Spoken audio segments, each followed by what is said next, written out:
Lucknow super জায়ান্টসের বিরুদ্ধে বল হাতে দারুণ পারফর্ম করেন হার্দিক পান্ডিয়া। মুম্বাই ইন্ডিয়ান্সের অধিনায়ক ৩৬ রানে ৫ উইকেট নিলেও ব্যর্থতার বোঝা ঘাড়ে নিয়েই মাঠ ছাড়তে হয়েছে তাকে। ব্যাট হাতে গুরুত্বপূর্ণ সময় ব্যর্থ হয়েছেন তিনি। তিলক ভার্মার রিটায়ার্ড আউটের সিদ্ধান্তের জন্য সমালোচিত হয়েছেন হার্দিক। সব মিলিয়ে সাজানো মঞ্চে নায়ক হতে পারেননি হার্দিক। লখনৌ সুপার জায়ান্টসের কাছে ম্যাচ হেরে হতাশ হার্দিক। ম্যাচের পর মুম্বাই অধিনায়ক বলেছেন, ম্যাচ হারলে সবসময় হতাশ লাগে। সত্যি বলতে ফিল্ডিং করার সময় আমরা ১০-১২ রান অতিরিক্ত দিয়েছি।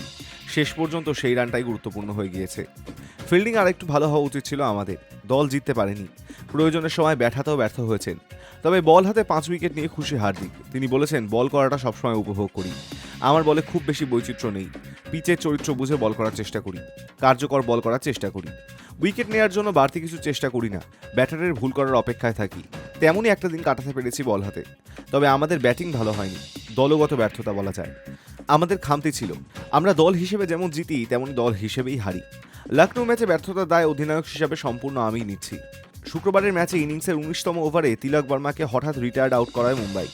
গুরুত্বপূর্ণ সময় এমন সিদ্ধান্ত ঘিরে তৈরি হয়েছে বিতর্ক। যা নিয়ে হার্দিকের বক্তব্য, জেতার জন্য আমাদের তখন ৪-৬ দরকার ছিল, কিন্তু তিলকের ব্যাটে বলে হচ্ছিল না ঠিকমতো।